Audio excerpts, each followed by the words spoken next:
नमस्कार दोस्तों, आज हम हिंदी से एमए करने वाले छात्रों के लिए कृष्ण भक्ति काव्य से कुछ महत्वपूर्ण प्रश्न को लेकर आए हैं, जिसमें से पहला है सूरसागर का सबसे मर्मस्पर्शी और वैदज्ञपूर्ण प्रसंग कौन सा है।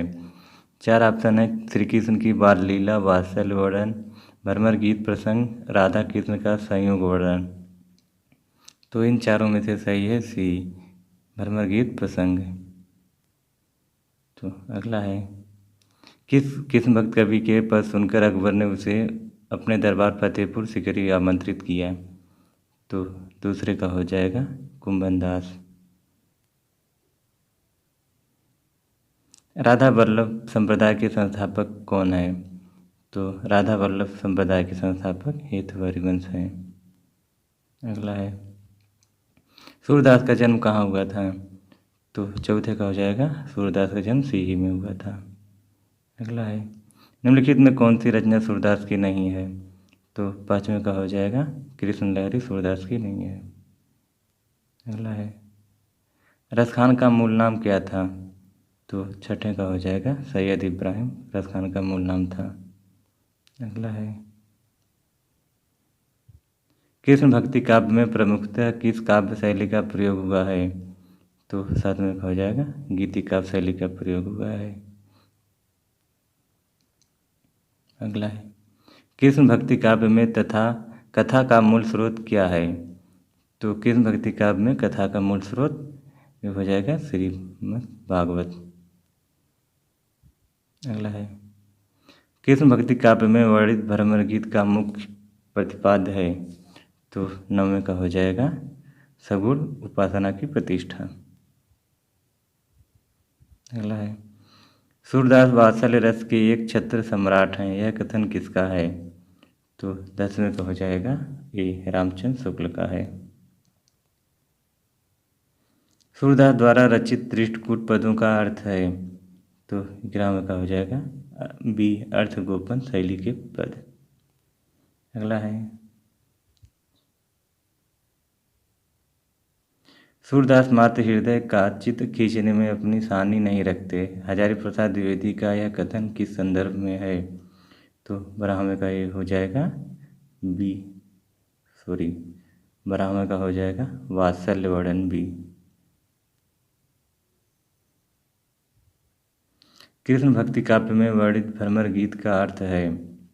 तो भ्रमर गीत का अर्थ कृष्ण भक्ति में हो जाएगा भ्रमर को माध्यम बनाकर लिखे गए गीत, डी वाला सही है। अगला है पुष्टि मार्गीय भक्ति में पुष्टि का क्या अर्थ है। तो 14वें हो जाएगा भगवत कृपा। नंददास की किस कृति पर मुग्ध होकर उन्हें जड़िया की उपाधि दी गई। तो ये हो जाएगा रास पंचाध्यायी। इनमें से कौन सा ग्रंथ नंददास का नहीं है। तो 16वें हो जाएगा मानवानल कामकंदला नहीं है, नंददास का नहीं है। मीराबाई की भक्ति किस प्रकार की है। तो 17वें हो जाएगा मीराबाई का भक्ति माधुर्य भाव से है। अगला है सूरदास की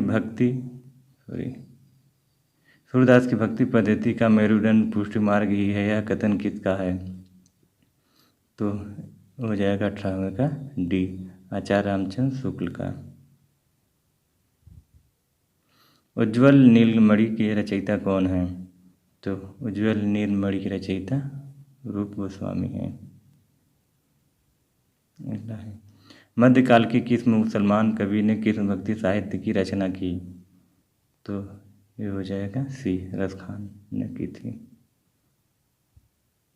बसो मेरे नैनन में नंदलाल यह पद किसका है।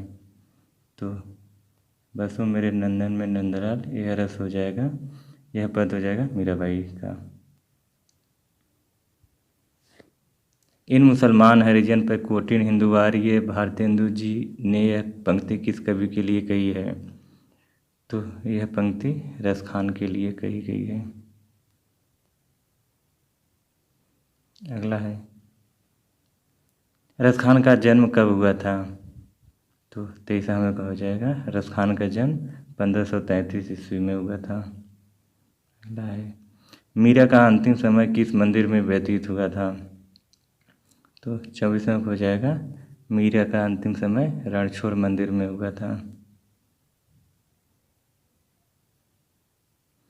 भ्रमर गीत का मूल प्रेरणा स्रोत कौन सा पुराण है? तो 25 में हो जाएगा। भागवत का मूल प्रेरणा स्रोत श्रीमद् भागवत पुराण।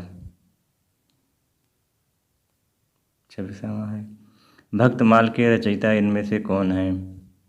तो भक्तमाल के रचयिता नाभादास है। नंददास की सर्वश्रेष्ठ कृति इनमें से कौन सी है? तो नंददास की सर्वश्रेष्ठ कृति रास पंचाध्यायी है।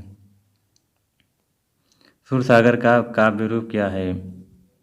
तो सूरसागर का काव्य रूप प्रबंध काव्य है।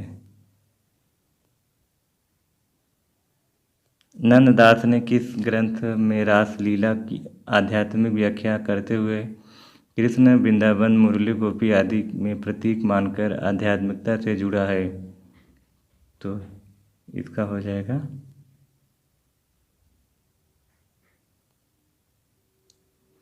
4 ऑप्शन है, तो इस चारों में से हो जाएगा सिद्धांत पंचाध्यायी। तीसरा है और अंतिम, इनमें से अष्टछाप का कवि कौन है?